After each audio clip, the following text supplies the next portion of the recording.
Hello, welcome to our program, Afrocentricity. I'm the host, Michael Washington. We have an extraordinary program today. Let me just mention that this taping is taking place on January 15, 2004, Martin Luther King Jr.'s birthday. Our program is extraordinary. It's called Nonviolence, a way of life, nonviolence, peace, and justice. We have the person, one of the individuals who was responsible for getting the movement to desegregate Coney Island in 1952, Ms. Juanita Nelson, as our guest. Hi, Mrs. Juanita Nelson. Hello, Michael. Let me say a little bit about the Coney Island thing to contextualize our discussion, and then let's go back and talk a little bit about how you got involved in the movement, how you got to Cincinnati, because you're not from Cincinnati, how you met Wally, your husband, and the whole thing. But let me just say that most historians assert that in 1954, or 1955 actually, in Montgomery, Alabama, the civil rights movement was launched with the Montgomery bus boycott, with Rosa Parks not giving up her seat to a white man. What's not often mentioned is that there are many local movements taking place throughout the United States, north, south, east, and west. But in Cincinnati particularly, 3 years before Rosa Parks and the Montgomery bus boycott, people involved in the peacemakers, people involved in CORE, local people were actually organizing to challenge segregation in northern style. In this case, it would be, they called it de facto segregation, but African Americans were not allowed to go into certain places, including Coney Island. Your struggle predates that by 3 years, and that's oftentimes not mentioned in history books. I've not seen your name in most history books. I've not seen Wally Nelson's name in most history books. I've not seen even your organizations, Peacemakers organization. You'll see CORE, of course, but those kind of organizations. How did you get involved in this kind of thing? First of all, where do you come from? How did you get involved in this kind of work? I was born in Cleveland, Ohio, so I've been in Ohio for a lot of years. I was in Ohio a lot of years. I think there have always been people working on this sort of thing and other issues, people against war, people against segregation. Sometimes things just spark, and you can't really tell why. For instance, when the first thing that I ever did was when I was 16 years old and was going to Georgia with my mother to visit my grandparents. And I sat in every car in that train because we were late getting into Cincinnati and changing trains, and it wasn't until the train started going I realized we were in a segregated situation. So you said from Cleveland to Cincinnati, you drove the train and you could sit anywhere you wanted to. From Cleveland to Cincinnati. But once you got to Cincinnati, you could. If you was the an gateway to the south. Get to the south, you had to change and get in. Yeah, well, they just sort of herded us into that, and we were just trying to get onto the train. And I just sat in every car in that train. Were you defiant? Well, I just sat there. You know, I wanted to show that I didn't approve of it. My mother wouldn't move. Not that she wouldn't have dinner. She said she was too tired. My mother was quite a firebrand. And so that was probably the first thing that I ever did. Although I remember once when someone called me a nigger when I was in Cleveland, in school.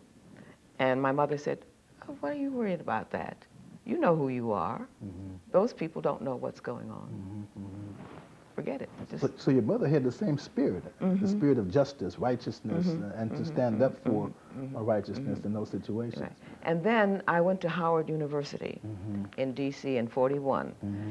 And at one point, I was there for only 2 years. And in my second year, I went with two other friends, that it was 3 of us co-eds, went downtown in D.C., which was one of the most segregated places in the United States. Washington, D.C.? We went to the United Cigar Store where they had a lunch counter and ordered hot chocolate, which they wouldn't serve us at first. We asked to see the manager. The manager wasn't, "Well, we've got plenty of time. We'll just sit here." And finally, they did serve us a hot chocolate, but charged us 25 cents a cup. You know how long ago this was, because it said clearly up on the board that it was 10 cents a cup. So we put our dimes down. That's probably all we had anyway. And started to walk out, and were met by 7 of DC's finest policemen. Put us in a Black Maria, took us to jail. You're college students now. I was a college student, right. And of course, I have to admit that we sort of thought it was a lark at the time. And we were going to eat with these hardened criminals, you know, but the Dean of Women came and got us out. And that saved me from I've never eaten when I was in jail, and I've been in jail a number of times. I would have eaten that time, but the Dean got us out before. How many students were involved in that? There were just 3 of us. We just decided to do this. We didn't ask anybody's permission or whatever, we just did it. But that sort of started a little spark at Howard. We formed a civil, under the tutelage, pretty much, of a woman named Pauli Murray, who knew by that time that CORE had started using the sort of notions that Gandhi had in India of nonviolent direct action. They started in 41 or 42 in Chicago. And she knew about it, and we didn't. And we started the civil rights group, of which I became the secretary, and actually opened up a small restaurant, the Little Palace, that was on the edge of the campus. In about a week, we opened it up. Now, let me tell you, I've done a lot of things. I have never had a success so quickly, been involved in a success that occurred so quickly as that one. So we did that. And that was a number of students at that point, wasn't it? Yes. We had a sit-in. We had demonstrations outside, but we had a sit-in. And the guy closed his restaurant. We, talked to people who came up, and lots of them agreed with us that it was whatever their color. And he was losing money, so he opened it up. And he never lost any business. As a matter of fact, he had a greater clientele to choose from, to draw from. Did the administration, and how did Howard's administration accept nobody bothered us. I can't remember if there was an awful lot of support, but we certainly didn't get any hassle for that. No hassle. That was wonderful. You know, there were people there. Howard Thurman was on the campus at that time, and some other black people. Theologian. Many people don't know who Howard Thurman is. Theologian. Right. And so I'm sure we got some support from him and that sort of thing. That's wonderful. We're talking now early 1940s, aren't we? We're talking about, I went to Howard I was at Howard from my freshman and sophomore years, and I went in 41, the year of Pearl Harbor. And I really remember almost nothing about Pearl Harbor. But I remember that, as a matter of fact, the first thing that happened to me at Howard was going into a dime store and ordering a hot dog, sitting on a stool. When the waitress handed me the hot dog, she says, "Oh, but you can't sit there and eat it." So of course I just left the hot dog there and walked out. So anyway, it was quite an experience. Now, because you had come from Cleveland, Ohio. From Cleveland. And they didn't have, let's call it de jure segregation. It may have been de facto. Yes. So you weren't used to that kind of treatment. I mean, the schools were not segregated. Well, not officially. I mean, all my life, I went to the same elementary school through the 6th grade and then to the same junior high school. And they were both, had everybody in it in the neighborhood. Then I went to Central High School in Cleveland. My mother didn't want me to go because it was mostly black, not by law, but it just was. And but that's where my friends were going, and that's where I went. And I had a lovely time, I must admit. And what's happened to me in my life, I try not to decide on anything by color, one way or the other. It's what I want to do. I don't mind being with all blacks. I don't mind being the only black in a group. It's okay with me. It's all right with me. But in those days, those were, like you said, the World War II days. Pearl Harbor had happened, and you were in college, and eventually you would meet Willie Nelson. Yes.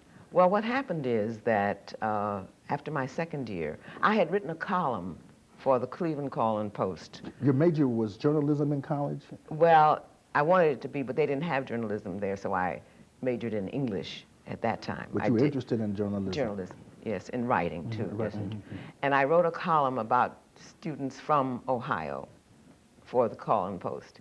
And it turned out that when I went back home after that second summer, I was able at 19 to get a job on the paper, because all the men were conscripted in the military, you know. And so one of the assignments I had was to go to the Cuyahoga County Jail in Cleveland. The sheriff asked the paper to send some of us down there. 2 of us went down. And I don't remember seeing Wally at that time, but he saw me. And he and his friend who were in the jail, as conscientious objectors, who they would not go into the military, found out who I was, and they wanted to get their story out about segregation in the jail and other abuses. And so I began to visit them, and I was much impressed by people who really said, I don't believe in killing, they wouldn't do it. He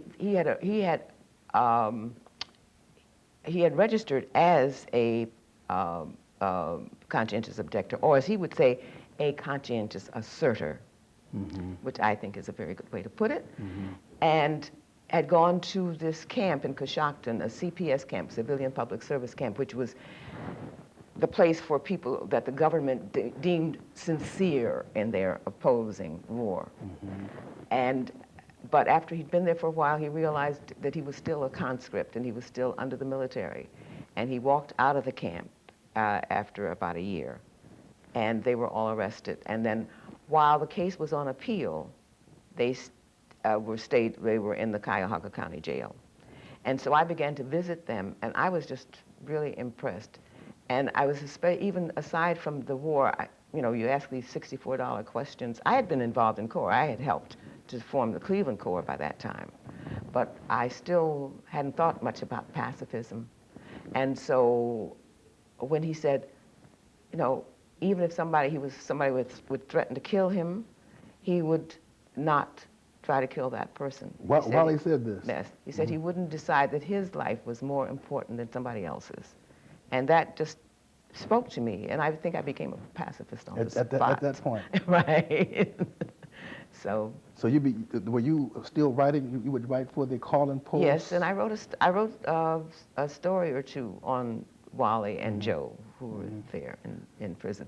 But was able to get it through. It was pacifist, but the Call and Post was what we call now a black newspaper, and because these guys were dark-skinned, they that was news for the Call and Post, but this was the pacifist message. Now, Wally didn't spend the entire time of his term in jail, did he? No, he got. They had a 5-year sentence that they were appealing. Of course, they lost the appeal, and then they were sent to federal prison. First, he went to Milan, Michigan, and because he was a non-cooperator, he wouldn't work, and he would just sort of be as free as he could be in jail. He would, once he refused to close the door, he says, I don't close jail doors, that sort of thing. And so there was a warden who was deemed able to cope with this sort of prisoner, and there were many of the COs who were in Danbury, Connecticut, and so he was sent to Danbury, Connecticut. And that's where he was released from after while he was still on a hunger fast. He didn't eat for 18 days at all, and they started force feeding, and I think the total was about 88 days, and he was released. And so happy that he knew about this journey of reconciliation that was coming up while he was in jail, and he was released in time to then recuperate and go on that in 1947. This journey that was made through the Upper South by 16 men, 8 white and 8 black, because they were testing the Irene Morgan decision. Irene Morgan was a woman who had refused to give up her seat in 1946, and she was just all by herself. That was in Virginia, wasn't it? In Virginia. And went all the way to the Supreme Court, and they wanted and outlawed segregation in interstate travel, a little bit at a time. And so they were testing this and seeing what people thought about it and what happened. And 12 of the 16 were arrested at one time or another. And Wally got out of federal prison in time to recuperate from How many days of fasting? Altogether 88 days. 88 days of 18 fasting. completely without food, and then the rest of the time, one force feeding a day. That's all he would submit to because he didn't want. Now but he was also involved with the organization of both was CORE and the Fellowship of Reconciliation, was he not? Not so much with the Fellowship of Reconciliation. The main connection, we knew people there. We knew A.J. Musty and all that sort of thing. Or he did, and I later did. But FOR, the fellow, really sponsored CORE. They released time of George Hauser and Bayard Rustin to do a lot of CORE work. And so that was the main connection there. Okay. So it was him, and there were a number of other people from Cincinnati also. Ernest Bromley. Ernest Bromley. I think at the time he was living in North Carolina, I think, or someplace, but he would eventually move to Cincinnati. Yes, right. And Worth Randall, who was a Cincinnatian. And there's a guy named Nathan Wright, who's from Cincinnati. Nathan Wright. Well, I think he spent some time in, I can't remember just what his connection was with Cincinnati, but yeah, he was here, I think, sometime. And they actually did the first, what they call Freedom Ride. Right, back in the 1940s. Right, and there's a video on that now called You Don't Have to Write Jim Crow, which is available, and I think that it's a wonderful thing. But somebody gathered up all the people they could find. I think it was in '95, something like that. And it's a good thing because there are very few left now. Very few left, right. And there were just a few then.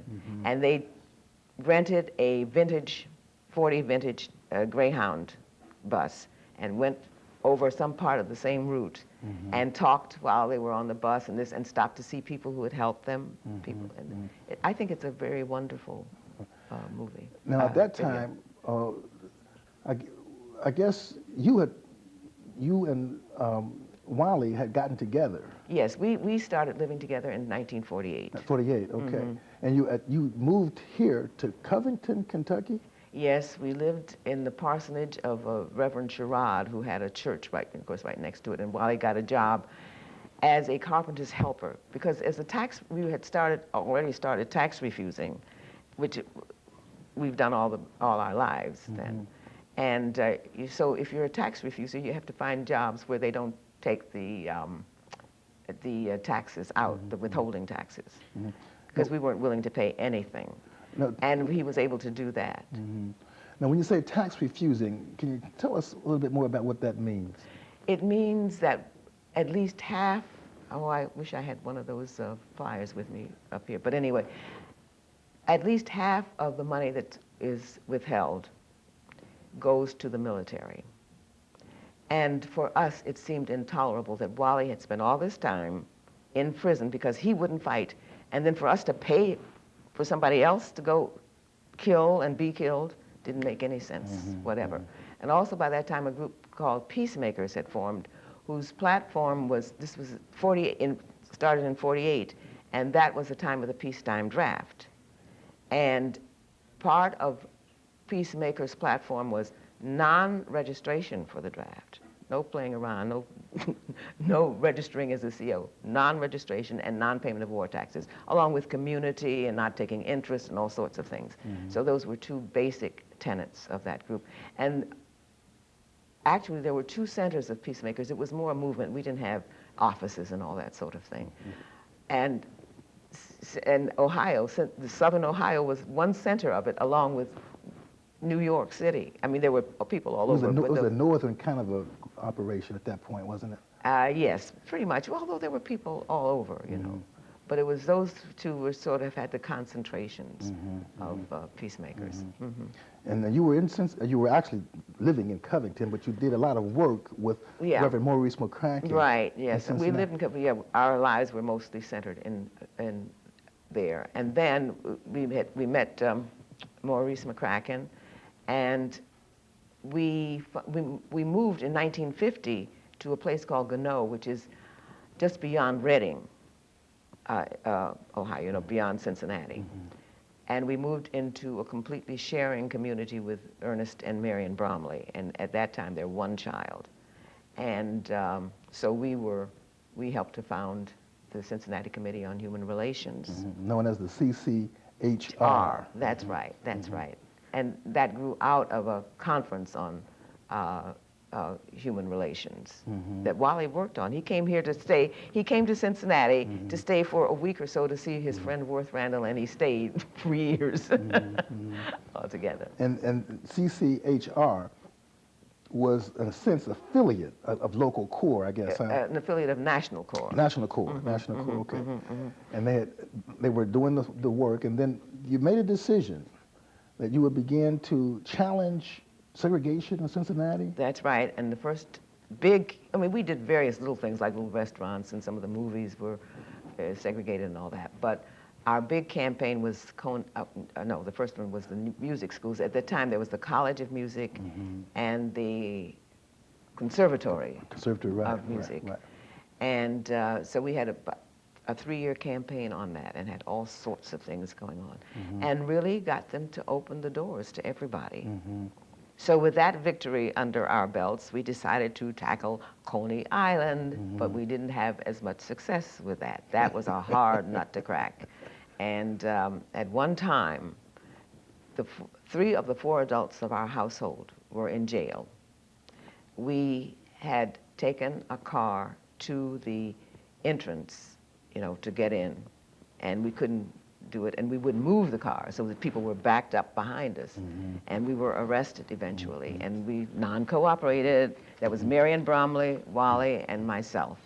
I have a book. Let me just intervene here. A book called Cincinnati Coney Island, written by Charles J. Jocks Jr. And he talks about this. Let me read just a paragraph of this, and then you tell me your interpretation. It says, in 1952, Nelson and Miriam Bromley, who were white members of CCHR, drove right up to the auto ticket window, but when the park guard realized that there were African Americans in the car, he stopped them. Traffic began to tie up, so park policemen pushed Bromley's car away from the entrance. The Bromleys were arrested and charged with resisting an officer. I mean, the spirit of the thing is right, it's and correct. it's not. It's just that I was in the car. Right. Wally was in the car. And Wally wasn't white. And Marion was in the car, right.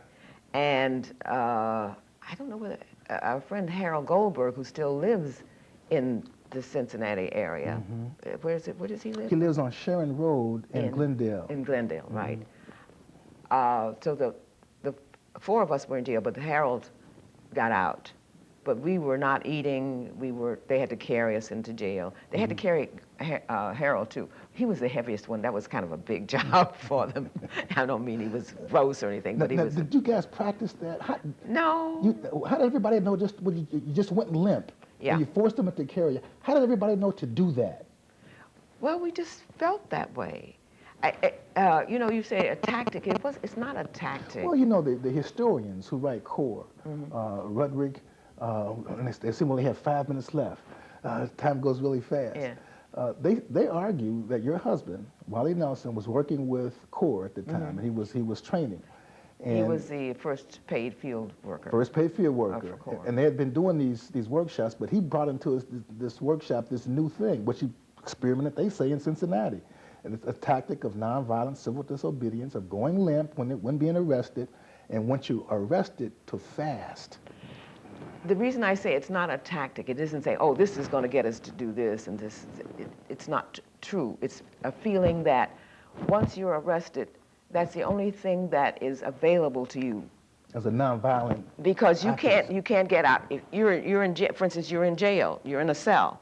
You can't break the bars. You can say, this is your problem. You've got me in here. Then you do whatever you think you're going to do. I'm not going to help you to do this, because we feel that I feel that that's complying with that. You know, you go over here, you go over there. I've been arrested a number of times, and you know, they want to fingerprint you. I don't want to be fingerprinted.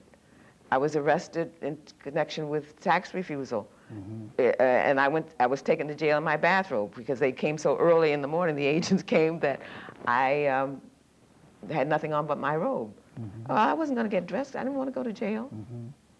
But the thing is that later on, that you might not call it a tactic, but it became a tactical ploy used throughout the 50s and the 60s. Yes, because people, see, I consider nonviolence a way of life. CORE, even itself, CORE only asked of its adherents that they be nonviolent in method and in attitude while participating in a CORE action. But I feel as though nonviolence is a way of life. And so that makes a bit of a difference. Right. That's right. From your point of view. From my point of view. Right. But it became, from the historian's point of view, a way that even Reverend Mack would use that from time to time. He would go limp and force them into carrying him. Yeah, You know. he always did that. He always did that, right. But in other places, like for instance, when you have a big thing going, like a big demonstration, very often it is a tactic. It makes it much harder for people to do that. Right. Of course, it can also bring much more wrath down on you, you know, sometimes. Because sometimes when people are in demonstrations and that sort of thing, it's like a dance. They do this, the police looking at, they arrest you, you walk into the thing, you go into jail, you do so and so, and then they let you out. It's just it's a ritual. It's a ritual, and for me, it's not that. That's right, absolutely. Now, let's see, we only have 1 minute left. Our time was gone really quickly. You were in jail. You fasted for 9 days. Yes. And you and Miriam had to be sent to the hospital. Yes, Miriam passed out because she was always a little bit weaker. And they took us to the hospital, and then they brought us back to jail. But then they took us finally, on the 9th day, they took us to be tried. I think it was in a magistrate's court. Found us guilty and sentenced us to time served. And so that was it. And we know the rest of the story, as Paul Harvey would say, and that kind of sparked the NAACP and others to come on board.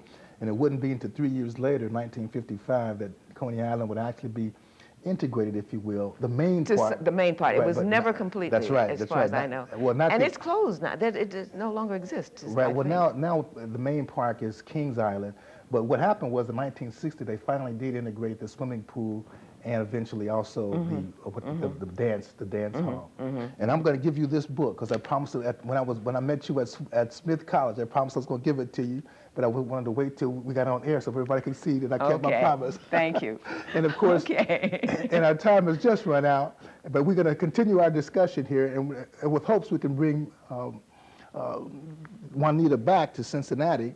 Has a lot of contacts here still. And this concludes our program. Until the next time, peace. Thank you.